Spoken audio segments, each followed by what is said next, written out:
Welcome to another Wellness Wednesday video. Miss Eisler's back and we are continuing our discussion on setting boundaries. And we have some topics to come up in the future, but we wanted to kind of take a step and discuss really what is a crucial part of even beginning to set boundaries. And so Miss Eisler's going to share kind of what that is, and then I'll chime in with a boundary that I've recently set that I think could be an important one for all of us. So yeah, talk about boundaries and what we need to know before we set them. Yes.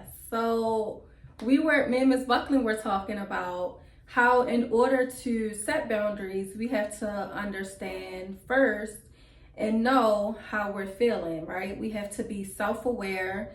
And that means understanding how our body might feel, where we are mentally and emotionally, in order to understand what kind of boundary you need to set in the first place. So that's one thing that I've really been paying attention to this year. And one thing for me that I do like in the morning is kind of like I try to ground myself for the day, and I try to make sure I am just checking in with myself in the morning. So that might be me meditating, that might be me waking up in the morning and listening to some music to kind of like, get my energy going and to understand and know how I feel for the day, and also just kind of like set the tone for the day too. So I would encourage all of you guys to do that, like maybe a morning check-in when you wake up in the morning, because how you start your morning off really kind of like dictates the way that your day goes. So yeah, if you could just take some time out, maybe like 5 minutes, and throughout the day too, like make sure that you are just kind of like checking with yourself throughout the day. If that's like a moment of you in your office, in your room by yourself, with some solitude and some peace.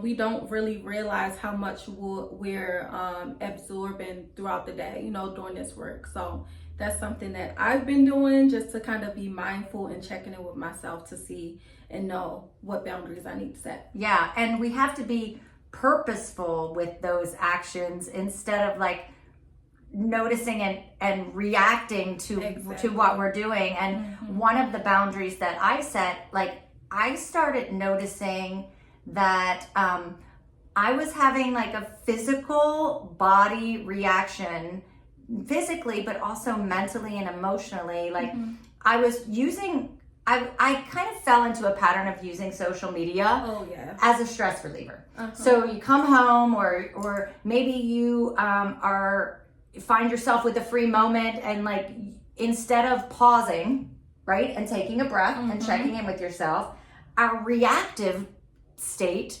goes on social media, right, and starts scrolling. Or we get home and we're super stressed and we're like, let's see what's on TikTok, let's see what's on Facebook, all the different social medias. And so like I found myself, so my self-awareness told me that while I was on Facebook, I was feeling a reaction in my body. Now there's so much divisiveness going on in the world, and part of social media is designed that way to keep us divided, or to keep us, bringing us back, that algorithm. But like I just found myself not being in a good place. Yeah. Like I was reacting to seeing what was shared, or I was finding myself internally being defensive and like, oh, this is not happening. And so once we have that self-awareness, I was self-aware, and I'm like, look, I can't, and I've had a long history with social media.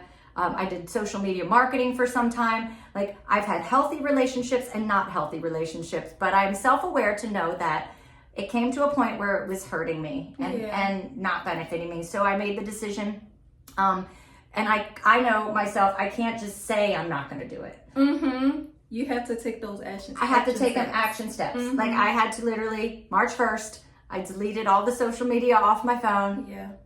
And that's that. Yeah. And I don't know how long it's going to be. I told myself it's at least a month, but we'll see. I don't know. And it takes time once we set that boundary for our body to react, because those cortisol levels and those stress hormones can really put us in this state of flight or fight. And so it takes a while to cool down. So now I can put those steps into place that you were talking about, that if I'm not finding myself scrolling, or I'm coming home and I'm being like, okay, what can I do? Let's have some time to myself. Let's think about how the day went. So those are just, that's just another boundary. Being self-aware enough to treat yourself with the kindness and the compassion that you need, and know that it takes courage to like make those steps. Absolutely. So, yeah, I think that's so important too, because with social media or just with outside influences, you know, we have influences everywhere, and we don't really realize how much we are internalizing. You know what I mean? Like you said, social media is designed that way to kind of keep us, you know, coming back, right. So we don't realize how much we are internalizing as we're watching these videos, or like doom scrolling. Me and Ms. Bucklin talked about how I would be on like TikTok just like doom scrolling, and I didn't even realize it was because I was like stressed.